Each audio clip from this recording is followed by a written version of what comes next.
22 a 23, Claudio Chávez y Darío Casapícola conducen Caminantes de la Historia, un programa resuelto a mirar nuestro pasado, sin prejuicios ni ataduras.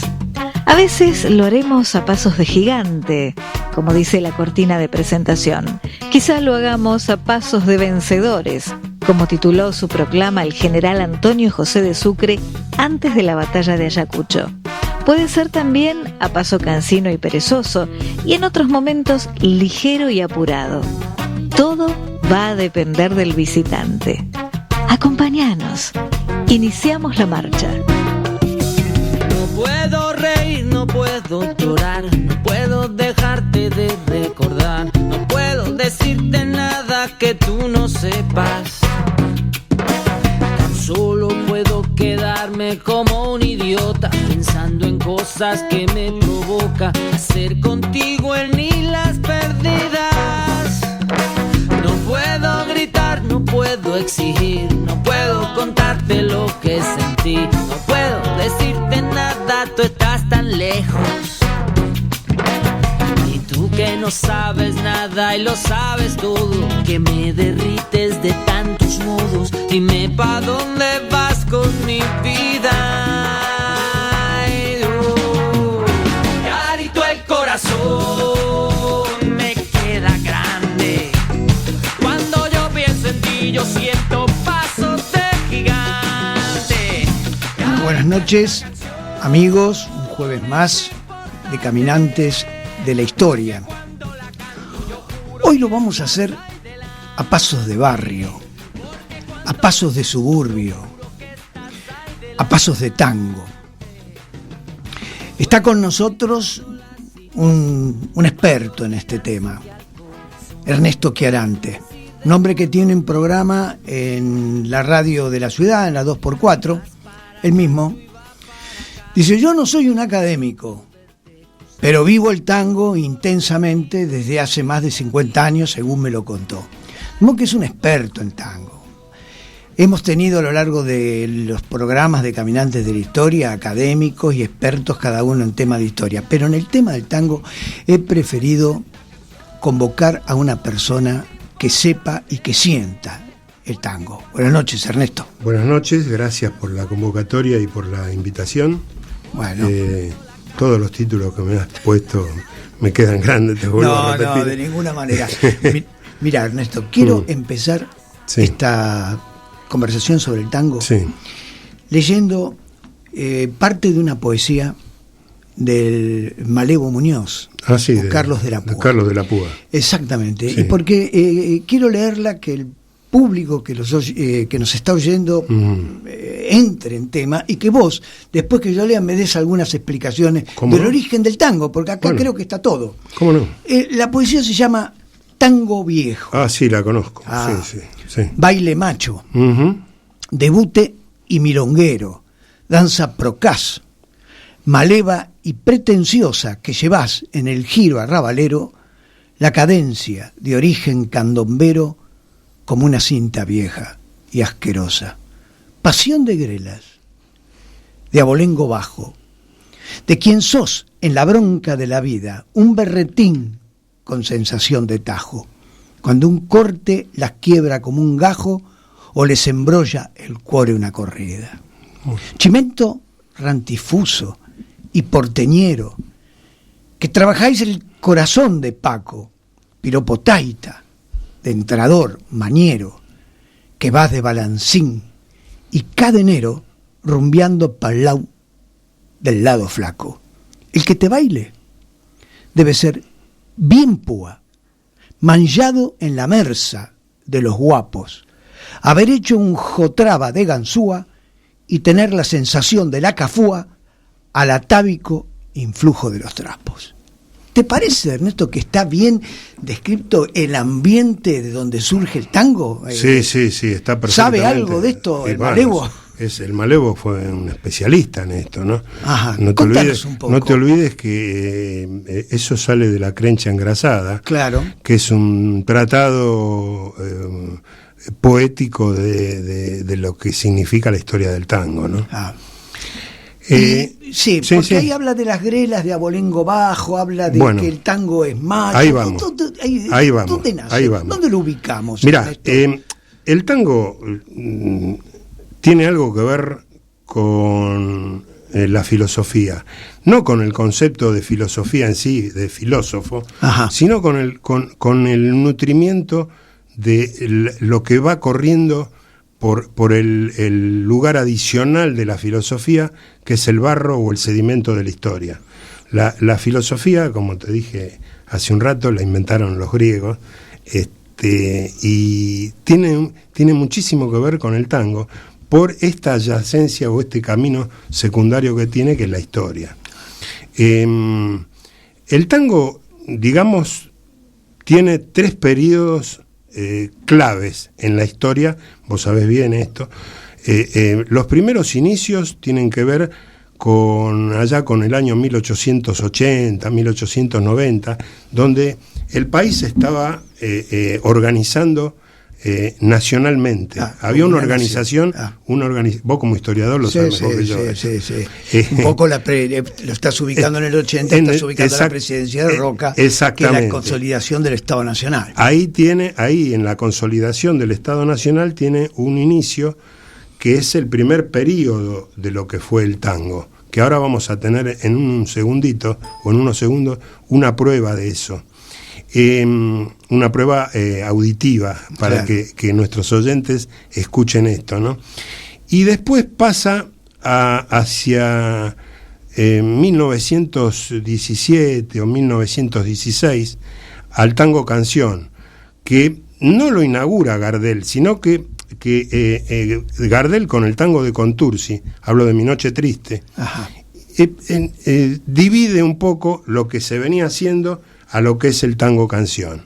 Ese tango canción del cual vos hablás, que decís que no es Gardel, ese tango ya está adesentado, digamos, ¿no? Ya lo aceptan. Ya es un tango adesentado, ahí vamos despacito. Bien. Y después hay otra etapa del tango, que muchos no la quieren oír ni la quieren ver, que es la etapa que viene después del año 1955, con el derrocamiento del general Perón y el inicio de lo que se llamó el proceso de la Revolución Libertadora. Ajá. Ahí hay otra bisagra en el tango muy importante, que los especialistas no la quieren ver. Ajá. Y es la fundación del Octeto Buenos Aires por Astor Piazzolla, que no tiene nada que ver con el tema político ni con nada. Pero está bien, digamos, esto. Claro, son como mojones, son tres mojones.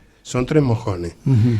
¿Cuál es el verdadero origen del tango? Bueno, el origen del tango no hay ningún lugar a duda que está íntimamente ligado a lo que dijimos al principio, a esa época de organización nacional que por otro lado tuvo la vía de la inmigración. Claro. Ahora yo te quiero hacer una pregunta más directa. Sí. ¿Nace en el mundo del trabajo o nace en el mundo delictual? Es decir, en la marginalidad que vive, digamos, de trabajos non santos o es el hombre de trabajo. Muy buena pregunta. Muy buena pregunta. Se produce una chispa con un roce de las dos situaciones que estás planteando. Hay una obra de 1906 que creo que lo hablamos por teléfono el otro día, de Pacheco y de Pico. Sí. Que tiene que ver con esto, que se llama Música Criolla, donde hay una serie de escenas. Yo no la vi esa obra, ni vos tampoco, no la vimos, pero hemos leído los libros donde está plasmada la obra, donde justamente se ambienta en un conventillo, y en un conventillo donde hay un hombre que trabaja, que es el padre de una familia, y empieza a ver lo que no quería ver. Por ejemplo, empieza a ver que tenía una hija que le había dicho que estaba trabajando todo el día con una patrona, y no trabajaba todo el día con una patrona. Tenía ingresos bastante turbios. Se plantea en la obra esa, ¿no? La obra empieza justo... Y por supuesto, digo, porque pero ahí el padre, al darse cuenta de eso... no puede hacer nada porque no se da cuenta. La hija le habla de una patrona, claro, que tiene que trabajar. Claro, y en realidad, pero el espectador entiende que es otra cosa. En realidad, la hija aparece en el último acto con un fiolo, con un cafillo, que hacen una gran fiesta, y el padre se entera y se pone muy mal de este tema, y paralelamente a eso, en el cuerpo social de esa época, tenían exigencias muy grandes, no solamente estos inmigrantes que trabajaban con hijas en esta situación, sino las grandes familias de grandes nombres, tenían problemas porque los hijos veían que se iban hacia un costado que tenía que ver con el tema del tango, y no querían saber nada. Entonces tenés a los dos protagonistas, exactamente, tenés a los dos protagonistas, la costurerita que dio el mal paso, y el nene de papá que también está dando un mal paso. Vos sabés que sobre esto del conventillo o de la vida prostibularia, quiero leerte, y incluso que el público escuche, un reportaje que se le hizo a Jorge Luis Borges allá en la década del 80. El que le hace, el reportero que le hace la nota, esos tangos de Arolas y de Grecos que yo he visto bailar en la vereda, como usted dice, le dice a Borges, y Borges dice así, exactamente, bueno, eso yo he visto y sé que el pueblo rechazaba el tango, porque, bueno, la gente era pobre, pero eran decentes, ¿no? Dice Borges. Y un tío mío me contó que él quiso bailar con Cortes una vez en un conventillo que se llamaba Los Cuatro Vientos, que estaba en el barrio de La Recoleta, y lo echaron a él y a unos amigos de él, porque el pueblo no admitía el baile con Cortes porque lo asociaba a los prostíbulos. Eso lo dice, lo expresa Borges. En un reportaje en este libro que yo tengo. Te voy a dar algo más de Borges. Te voy a dar cuando Borges entra al mundo del tango, a través de la descripción que hace de Juan Muraña, y de los compadres, y de los compadritos, y de los cuchilleros.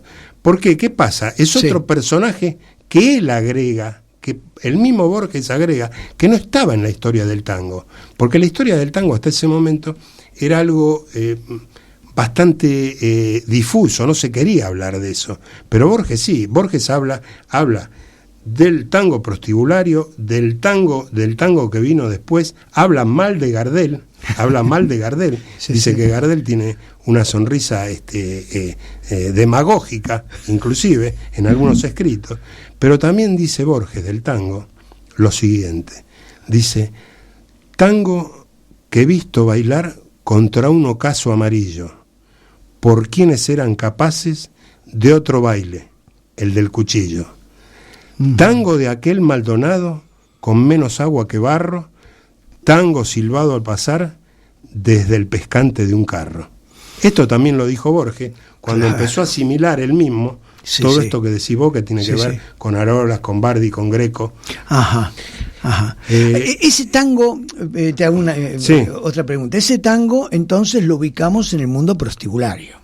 Ese es un tango inicial. Claro. Es un tango inicial. Si vos agarrás algún disco de Flora Rodríguez y de Alfredo Eusebio Gobi, el padre de Alfredo Gobi, del violinista, si vos agarrás un disco de eso, te podés llegar a sorprender las cosas que dicen. Las cosas que se dicen ahí. Inclusive, unas procacidades tremendas. Claro.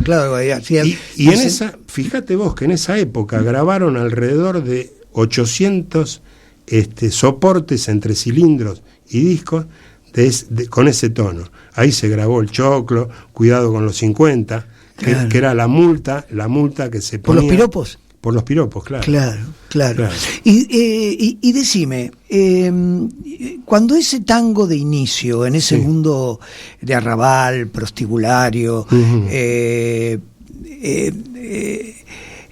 la gente de trabajo, ¿no?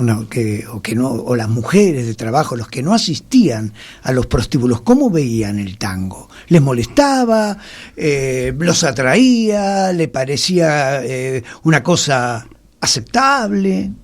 Mirá, yo si tengo que dar una respuesta equilibrada a eso, te tengo que decir que es a un 50%. Ajá. En esas épocas. Ajá.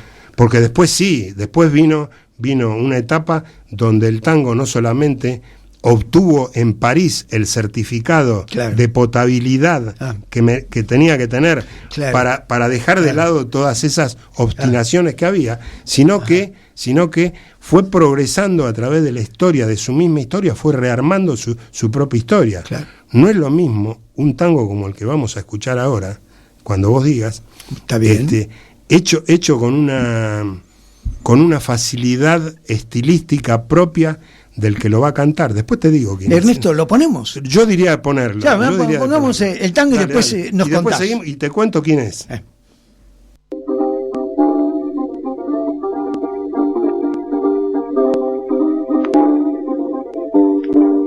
Yo soy el negro que alegre pasando la vida se suele pasar y que jamás siente pena porque con la risa la sabe lentar.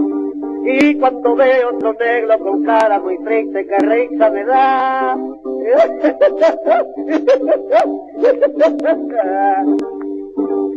Y esta en la vida se ve que debemos de pasar, ahuyentando los pesares con la risa y nada más.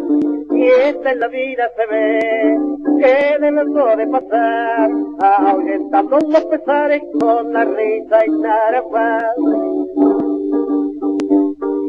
Cuando la veo a Panchica que sale el domingo contenta a pasear, y con Benito de brazo allá por Palermo la suele encontrar. Al ver la yunta y negro como los mandinga, que risa me da.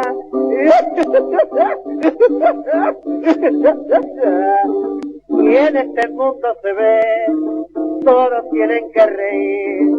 Yo me río de los otros y otros se ríen de mí. Y en este mundo se ve, todos tienen que reír. Yo me río de los otros y otros se ríen de mí.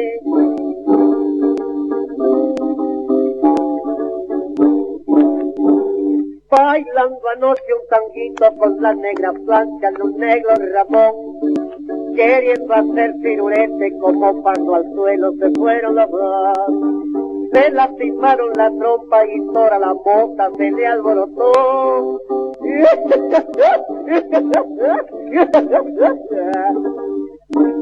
Pobre los negros Ramón, ay qué risa que verá.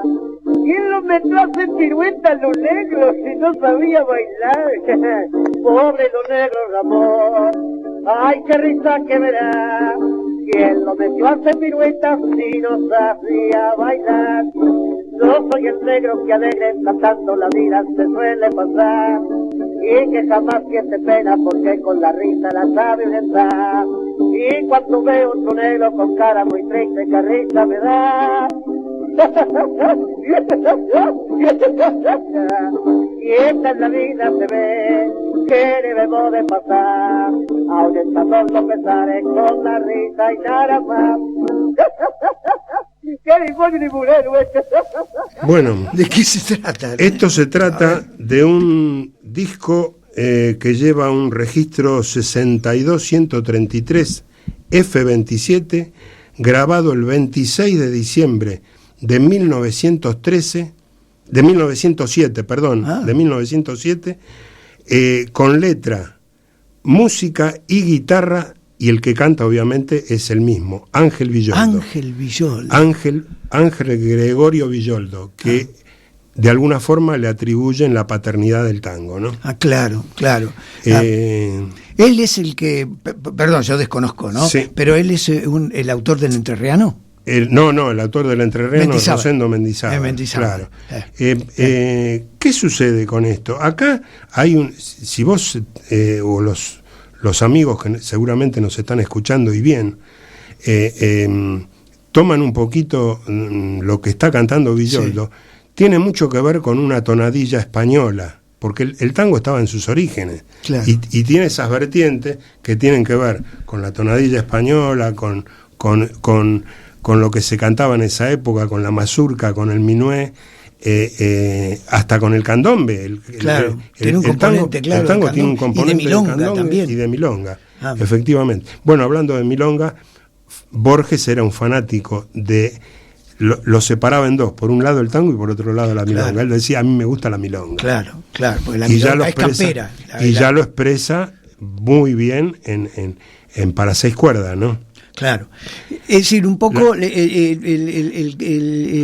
amante de la milonga, claro, es el hombre de campo que ingresa a la ciudad y eso se transforma en tango. Vos sabés que eso en ningún lugar lo quieren aceptar, porque hablan de Borges un poco apartado del tango, pero Borges fue el primero que dijo esto que estás diciendo vos. Él traza una orilla entre la ciudad y el campo, traza una orilla, claro. Y dice que probablemente el compadrito, en su forma de vestirse y en su forma de ver las cosas, en todas las poesías de Borges, tenga que ver con el gaucho, o sea que le encuentra una relación muy estrecha al compadrito con el gaucho. Claro. Ahora, claro, sí, un gaucho urbanizado. Digamos. Un gaucho, claro, gaucho ya que entra a un lugar que, si bien Buenos Aires por aquellos años era un lugar de casas bajas, existían algunas cosas muy importantes, ¿viste? Como monumentos históricos, existían palacios también, claro, en aquella época. Es la primera danza urbana nuestra, ¿no? O sea, que pierde, digamos, la característica del baile rural, del pericón, para transformarse en una baile ciudadano. Mientras Villoldo estaba cantando esto, hablo de la época del 1900, 1907, antes también, 1905, hasta el 10, hasta el 12, había otras personas que trabajaban en el tema que estabas mencionando vos, en el tango prostibulario. Ajá. Como el caso de Campo Amor, con los tangos prostibularios que quedaron. Héctor Hernier con mucho tino los tuvo que llamar en la década del 50 o del 60 los tangos de la mala vida, a todos estos tangos que se hicieron en la época de Campo Amor. Que era un pianista de cine y un pianista que asistía a los prostíbulos, y en esos prostíbulos se tocaban estos tangos prostibularios. Ahora, La cara de la luna, claro. La budinera, Sacudime la persiana, claro. Echale bufas al catre, todos estos tangos que si llegás a escuchar la letra se te ponen los pelos de punta. Me cortan, me sacan de acá. Quiero leerte lo que una dirigente socialista ya muerta, llamada Alicia Moró de Justo. Palabras mayores, ¿no? Claro, ella estudió medicina y vivía en Devoto y concurría a Barracas a atender en los centros de salud que estaban en manos del socialismo. Bueno, ella cuenta esto. A ver qué tenés vos para decirme. Sí. Compadritos, dice ella, que tenían una vestimenta característica. Le hablo de eso y todavía los veo. Todavía se los ve en las películas que reconstruye eso. Un pantalón ancho que lo apretaba en el tobillo, un poco acampanado, generalmente trajes oscuros y saco bastante ceñido y siempre sombrero, un sombrero blando que estaba bastante encasquetado y un pañuelo anudado al cuello. El lengue se llamaba el pañuelo. Un pañuelo blanco de seda o de lo que fuera. Y tenían una manera de caminar muy especial. Dice ella, presta atención. Sí, es cierto. Movían mucho las caderas. Sí. Yo no sé qué combinación de homosexual, ignorada por ellos, por supuesto. Por supuesto. Les había creado esa modalidad que ahora se ven muchas mujeres, esto es del año 1984, que ahora se ven muchas mujeres. A mí me da una gracia cuando yo veo a las mujeres andando por la calle con pantalones bien apretados alrededor de la pelvis y haciendo ese movimiento de la pelvis a izquierda y a derecha. No es que piense inmediatamente en ese compadrito, pero el rechazo que yo experimentaba lo vuelvo a experimentar, sin hacer un análisis de cada cosa, etcétera, etcétera, etcétera. Él está diciendo que los compadritos, entonces no es un baile de machos esto. ¿Qué pasa? Bueno, Ernesto, pasa, contame. La diversidad, había diversidad en esa época y está bien que haya habido diversidad, está perfecto. No, me parece Fíjate que la descripción que hace la señora Alicia Moró de Justo, tamaña mujer, ¿no? Con tamaño, peso histórico también.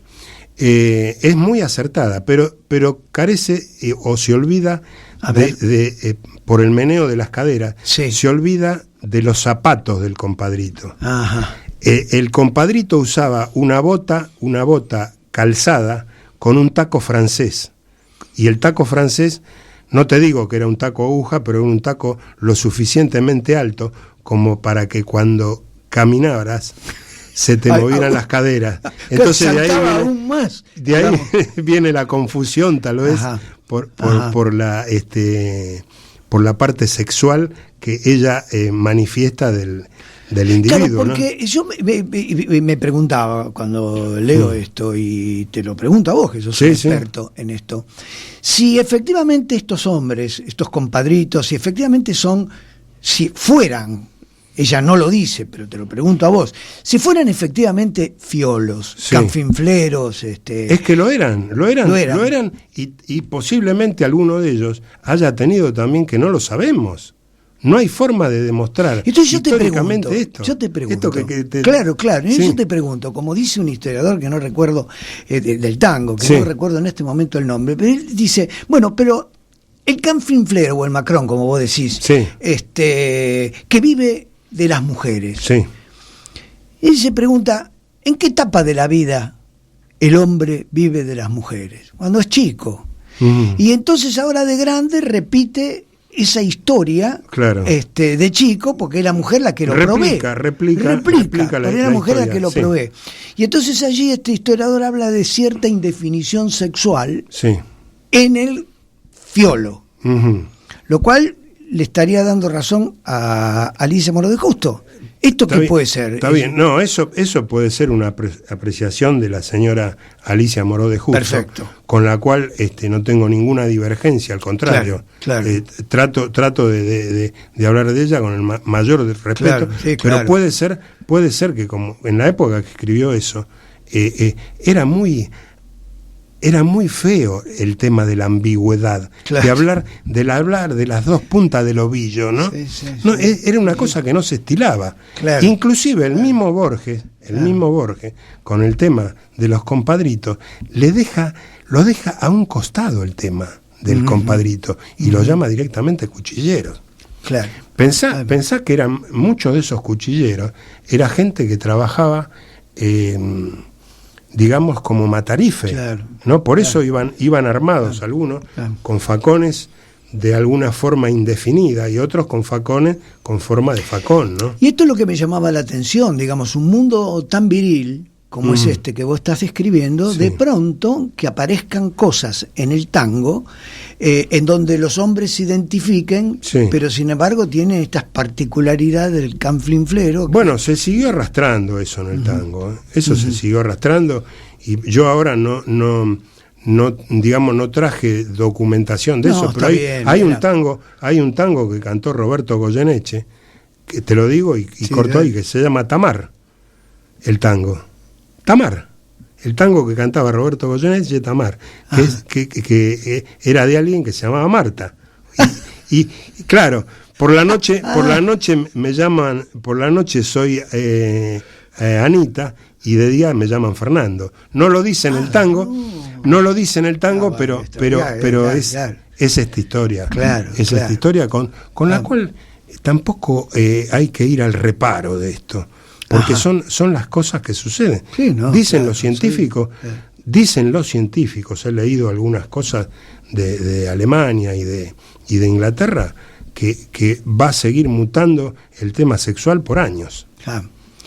Ahora, bueno, allá que hablaste sí. esto del tema sexual, el corte y la quebrada en el Sí. tango Sí. tiene una marcada, digamos, seña sexual, ¿verdad? Bueno, el tango, no te olvides que el tango, dije hace un rato que habíamos puesto un mojón de inicio hacia 1850, 1860, 1880. Si vos te fijás lo que se llaman los figurines o las fotografías que hay de esa época, ajá, las mujeres usaban una cintura muy ceñida y muy apretada, ajá, con unos trajes larguísimos, sí, sí, que llegaban hasta el piso, sí, pero eran modelos donde se marcaba mucho la cintura. Y el tango es una danza lasciva.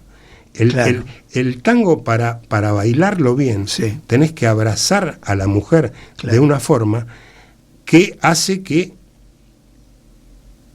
el brazo pase por la cintura. Claro. Y de alguna forma hay toda una simbología con respecto a otras danzas. Porque ahí empieza la connotación sexual que tiene el baile de tango. Claro. Que no está manifiesta. Vos cuando vas a ver un espectáculo, eso no está manifiesto, claro, ni está puesto ahí arriba. Sí, sí. Pero que lo tiene y lo tuvo y lo va a seguir teniendo, no, claro, te quepa ningún lugar a, claro, duda. Y eso era un poco, entonces, eso que vos decís lascivo, era un poco lo que los sectores acomodados de clases altas y clases medias altas, claro, los esa padres, sociedad pacata, victoriana, digamos. Exactamente, los padres de estos niños bien que iban al Armenonville a bailar el tango, que algunos fueron destacados, algunos fueron próceres, como el caso de Jorge Newbery. Estamos, claro, hablando de un prócer, sí, claro, del, claro, Armenonville. Te das cuenta que le hicieron un montón de tangos y tuvo una relación muy grande él con el tango. Sí.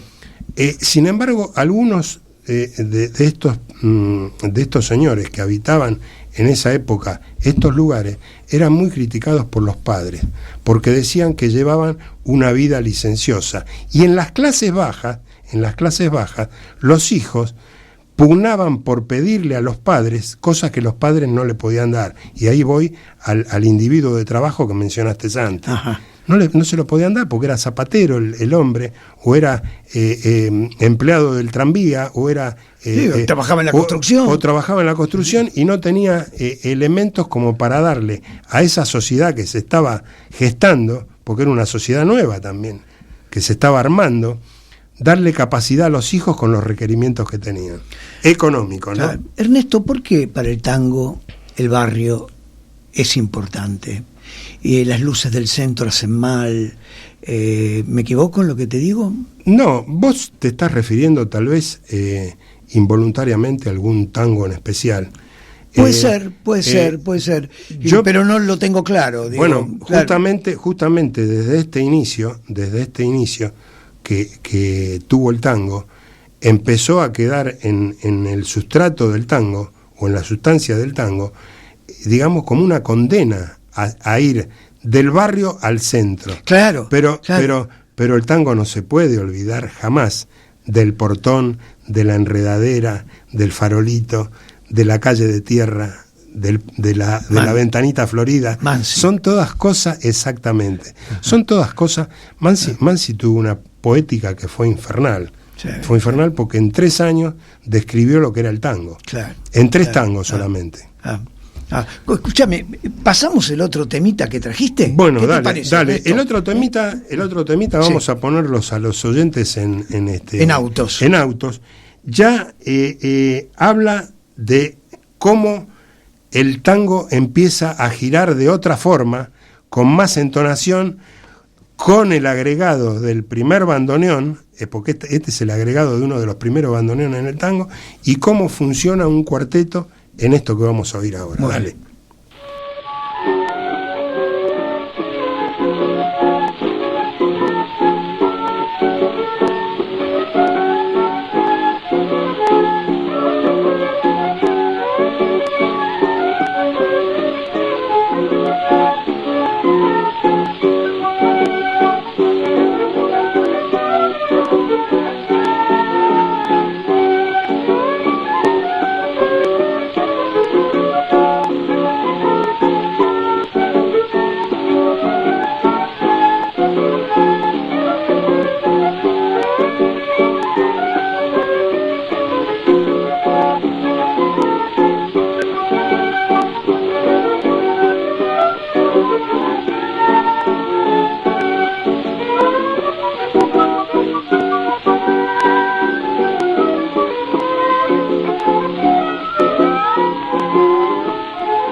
Bueno, a ver, quiero preguntarte, me suena a Calecita esto. Muy bien por tu oído, tenés muy buen oído porque inicialmente las calecitas se usaban este tipo de tango de la Guardia Vieja, esto es bien de la Guardia Vieja. Ajá.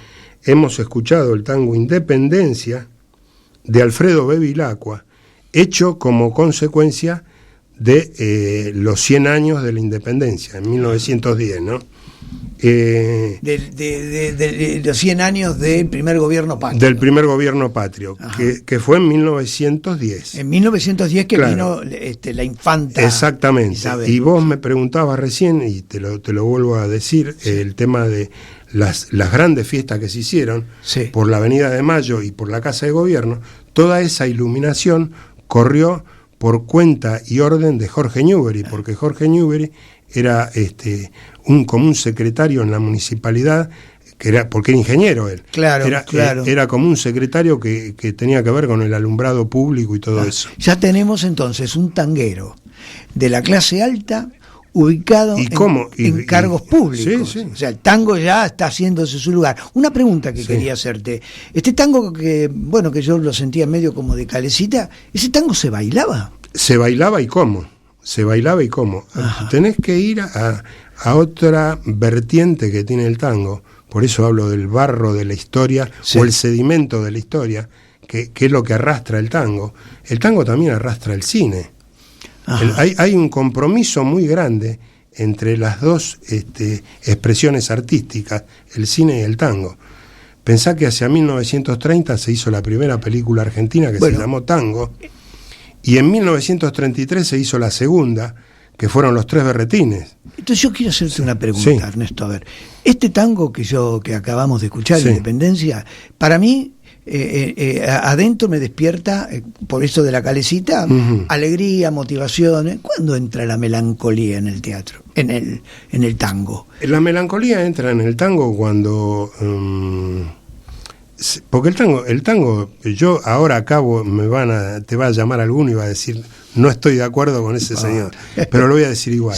Lo que se llama la época de oro del tango, sí existió, pero existieron los lingotes de oro.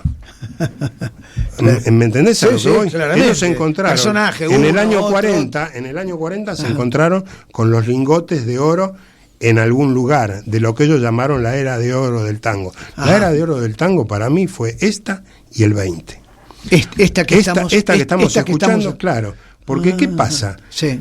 ¿Quiénes son los primeros intrépidos en sus máquinas voladoras que van hacia el exterior a llevar esta música? ¿Quiénes? Y lo tenés.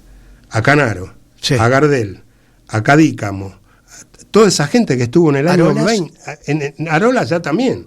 Ajá. Toda esa gente que estuvo en el año 20, sí, pero Arolas es el que lo hizo. Ajá. Pero estos fueron los que lo llevaron. Yo te estoy hablando de los que lo llevaron. Los que lo llevaron y obtienen el certificado de potabilidad de del buena tango. conducta. Y ahí empiezan a aparecer los grandes poetas del tango, empiezan a aparecer esos grandes poetas del tango, con Francisco Canaro, con Enrique Cadícamo. Sí. ¿Por qué Ernesto gustaba en Europa esto? Porque vos estás diciendo, tipos lo llevaban allá, y allá deberían tener, digamos, un público fervoroso. Era un público fervoroso. Vos fijate, ¿por qué? Vos fijate qué cosa curiosa. Francia tuvo, por esa época, un presidente que fue Poincaré. Ajá. Y en España estaba el rey Alfonso XIII, al cual Pizarro le hizo 2 o 3 tangos, porque Alfonso XIII lo único que hacía era decirle a Pizarro, por favor, venga a tocar tango a mi palacio. Sí, por eso. Por eso. Bueno, y él llevó todos esos tangos, inclusive a la reina de Bulgaria y al rey Constantino de Grecia les hizo tangos. Así que tenían una cabida inmensa en el tango. Y el tango empieza a expandirse. Empieza a expandirse y empiezan a aparecer las cosas esas de la melancolía, del viejo que toca un violín en una cantina de la Boca con vidrios empañados, de Contursi que pierde a Grisel en una etapa inicial, o sea que del mismo Gardel, con toda la frondosidad que tiene su árbol interpretativo, claro, empieza a ir hacia cierta melancolía. Y algunos lo llevan más allá. Lo llevan hasta un terreno de infidelidad, porque el tipo se está siempre quejando de que la percanta se piantó. Bueno, ese era el otro tema que te quería preguntar, porque ahí también está el tema de la mujer, como que en el tango, pero no sé, porque vos podés decirme, bueno, estás pensando en un tango, y es posible que yo esté pensando en un tango, porque yo no tengo todo el tango en mi cabeza, pero sí tengo algunos recuerdos respecto de que muchas letras de tango hablan de la mujer que lo abandonó, lo dejó. Efectivamente. De la costurerita que dio el mal paso. Claro. Por ejemplo, un novelista, Manuel Gálvez, tiene una hermosa novela que creo que es del año 1912 o 13, se llama Arrabal, y ahí pinta a una mujer que no puede desprenderse de un cafiolo sobre el cual tiene una dependencia psicológica extraordinaria. Entonces, bueno, la mujer en el tango no luce. Bueno, no sé si es así, si no, no hubiésemos tenido a Libertad Lamarque, a Azucena Maizani, o Bozán, a la Negra Bozán, claro, no quiero quedarme corte, a Tita Merelo, no quiero quedarme corte, y a todas las tonadilleras que estuvieron de paso por ahí, Anita Palmeiro, todas esas mujeres que hicieron el tango inicial, ¿no? Que es interesante esto, ¿cómo procesaban ellas? Bueno, no se sabe, ¿no? ¿Cómo procesaban ellas el cierto, digo cierto, pero no lo tengo tampoco muy seguro, el cierto maltrato que el tango tiene hacia la mujer? Se ve que, digamos, les era ajeno a ellas. Ellas sí, o no lo querían interpretar, tal vez por una cuestión de forma o de fondo también, ¿no? El tango, la mujer ocupa un lugar importantísimo y un rol importantísimo. Fíjate vos que han aparecido después de lo que te digo del Octeto Buenos Aires, que ya estoy hablando de Astor Piazzolla, es el fundador de un género nuevo que tuvo que cambiarle el nombre, porque decía que en este país había 2 cosas que no se podían cambiar: el equipo con el que uno había nacido, o sea que si naciste con una familia de Boca, o de River, te tenías que morir con ese equipo, claro, porque no se podía cambiar. Y el tango, no se podía tocar el tango. Claro. Sin embargo, él logra cambiarlo, y fíjate a dónde lo cambia, ¿no? Te voy a hacer una pregunta, Sí. porque creo que nos falta... No, todavía tenemos tiempo, pero igual te quiero hacer esta pregunta ahora, aunque iba a ser para el final. ¿Vos podés establecer alguna diferencia poética o explicármela a mí, explicársela a nuestros oyentes, entre Discépolo y Mansi? Sí, hay un abismo tremendo. A ver. Discépolo, vos fijate que toda la temática, no me voy a poner a analizar toda la discografía de Discépolo, porque no tendríamos tiempo. Claro. Y son dos personas que son contemporáneos entre ellos. Claro, por eso la pregunta. Que uno tiene una educación muy especial, como el caso de Mansi, y Discépolo fue un intelectual, Discépolo, porque no se podían escribir las cosas que escribía Discépolo sin haber sido un hombre leído. Yo creo que fue un hombre profundamente leído, y la diferencia entre Mansi y Discépolo está que Discépolo tal vez va más hacia la parte abstracta o hacia la parte, digamos, inconsciente o consciente del ser humano, en tanto y en cuanto Mansi es un pintor del entorno que le toca. Te hablé de esos 3 tangos fundacionales de Mansi, que son Barrio de Tango, Sí.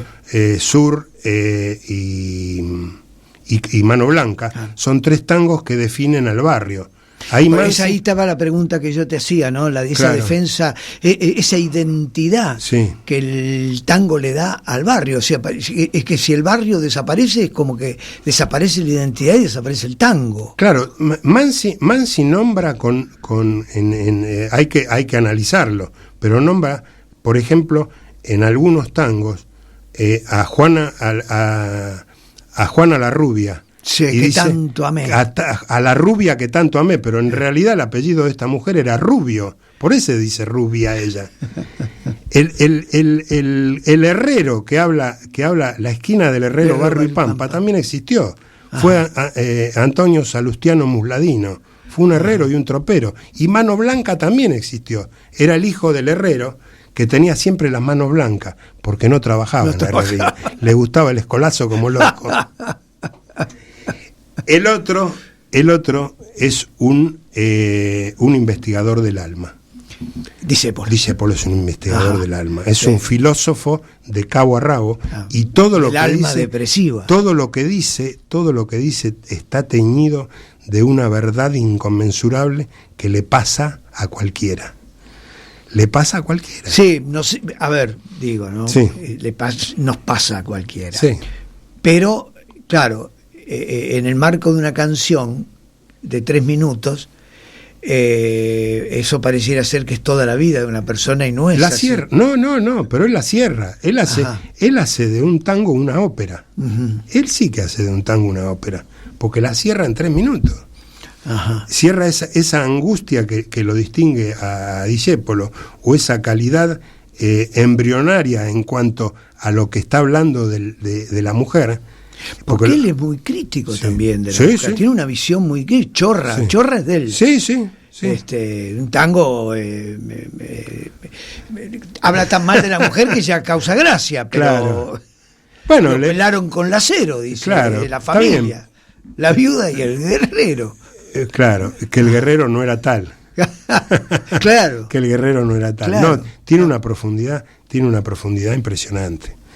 Muchos hablan que hubo una simbiosis entre los dos hermanos, entre Armando, Armando y Enrique, en cuanto al tango, que le ha dejado una herencia pero imponente, ¿no? Ahora quiero hacerte, son monumentos, claro, que están ahí. Voy a hacerte otra pregunta. Sí. Si es cierto esto, que te consultaba respecto del valor que para el tango tiene el barrio. Bueno, esto mismo que vos decís, barrio de tango, ¿no? Este valor que tiene. Cuando la ciudad se masifica y los barrios van perdiendo las fronteras entre ellos. Bárbaro, seguí, que vas bárbaro. No va perdiendo valor el tango. No, porque aparece Piazzolla. Bien. Y te hace lo que vendrá. que Claro. lo escribe en la década del 40 y para el 60 tenía 15 arreglos ya de ese tango. Ajá. O escribe Triunfal, o escribe Contrastes, o ya había estado en París y había visto lo que pasaba con el tango en París, y escribe Río Sena, escribe Bandó, todos esos tangos que hablan ya de otra cosa. Está muy bien, entonces, Ya con hablan esto de que otra vos cosa, comenzaste al decirme esta otra etapa, Sí. que es coincidente con la Revolución Libertadora, aunque vos, por supuesto, y es correcto, no tiene nada que ver con No eso. tiene nada que ver, Es una época. Tiene un paralelo, digamos, de Claro, fecha nada de más. fechas nada más. Me refería a eso. Sí, sí, tiene y nada que entendí ver una cosa claramente. con la otra. Ya estamos- Ni Piazzolla aparece en contra de la Revolución Libertadora ni a favor de. Aparece en esa época. Claro, no, El está quinteto- claro, el lo octeto entendí Buenos claramente. Aires. Pero en esa época, Sí. y acá te quiero hacer Sí. la pregunta, en esa época, ese nuevo tango de Piazzolla, Producen ahí me parece que una hecatombe. en el tango, en el Sí. mundo del tango. Pero Sí. hay una pregunta que me corro del tango ahora, porque aparece una música que compite con el tango ahí en los jóvenes, el rock. Sí. Pierde el tango la juventud que tenía allá en 1910, 1920, porque los jóvenes eran todos tangueros. Pero ahora en la década del 60 aparece Piazzolla, establece una música de altísimo nivel. Sí, solamente fue lo que hizo Astor en ese momento. Él quiso hacer algo de esto que estás diciendo vos. Quiso realzar el tango con algún cambio y no lo logra. No lo logra en ese momento, lo logra con posterioridad. Claro. Ahora vos, porque no sé, nos quedan 2 minutos. Sí. Quiero hacerte una pregunta que fue un poco también nuestra conversación fuera de los micrófonos. Me decís, me hablaste de ciertos rockeros Sí, que se acercan al tango. sí, y que es que los hay. Por Los hay. ejemplo, a ver. Spinetta tiene, por ejemplo, una versión de Grisel, del tango Grisel, de Ajá. Contursi, que es hermosa. Ajá. Spinetta. O sea que no está negando la existencia del tango. Claro. Y ahora en el mercado hay una cantidad en el mercado de tango hay una cantidad de bandas y de grupos que mezclan bandoneón con guitarra eléctrica y batería. Claro. Pese a que ya lo había hecho Osvaldo Fresedo en el año 30, Ajá. cuando vino Dizzy Gillespie de acá y tocó en Rendezvous junto con él la trompeta, ya lo había hecho Fresedo. Y Canaro también había incorporado a la orquesta de él en la década del 20 el pistón, que era una trompeta. Cuando me nombrás cosas, no, Sí. me Vos disculpame que- No, pues está perfecto, pero me vienen tantas preguntas, porque Sí. ya lo estaba dando cerrado. Es un tema Pero apasionante. me hablaste de Fresedo, Sí. y me hablas de Canaro. Te pregunto a vos que Sí. sos tanguero, ¿con Sí. quién te quedás? Con los dos. Ah, con los dos. Pero no hay una diferencia. Sí, hay una diferencia, obviamente. Ajá. Obviamente. Ajá. Si a vos te invitan a un asado y te dan un Malbec, ¿no te da ganas de tomar también una copa de Cabernet Sauvignon? Sí, y de champán Y también. después de champán y después de un whisky. Claro, Bueno. claro. Bueno. ¿Cómo sería el Cabernet Sauvignon y el champán en este asunto de Fresedo? No podemos ubicar ni comparar yo no me atrevería a hacer eso, Ajá. de comparar una bebida Ajá. con tamaños nombres, ¿no? Ajá. Con tamaños nombres, Ajá. tamaños embajadores que hemos tenido, Ajá. porque Fresedo y Canaro han sido 2 embajadores, uno en París y el otro en Estados Unidos. Háblame de algunas mujeres en el poquito tiempo que nos queda, Sí. tangueras. Tangueras. Nelly Y Omar, yo- ¿qué tal? Nelly Omar fue algo extraordinario. Ajá. No te olvides que Nelly Omar tuvo una relación muy importante con Homero Mansi. Claro. Entonces, ¿qué iba a salir de eso? Hicieron obras de teatro, se hicieron películas. Hace poco se hizo una obra de teatro que fui a ver, hermosísima. Cuando vos decís ¿no? que tuvo una relación con Homero Mansi, Sí. te estás refiriendo a una relación afectiva. Sí. Ajá. Siendo que Homero Mansi estaba casado. Estaba casado, sí. Ajá. Sí. Ajá. Bueno. Bueno, El acá nos tiempo. están diciendo que se nos agotó el tiempo. Bueno, Ernesto, te todo tiene un agradezco principio infinitamente. y un buen fin. Es imposible hablar del tango en una hora, pero bueno, fue exquisita esta Lo conversación. hiciste muy bien, Claudio, lo hiciste muy bien. Te agradezco. Y le agradezco al público que nos está escuchando y nos encontramos nuevamente el jueves que viene. Gracias, Ernesto. Buenas noches, adiós. No puedo reír, no puedo llorar, no puedo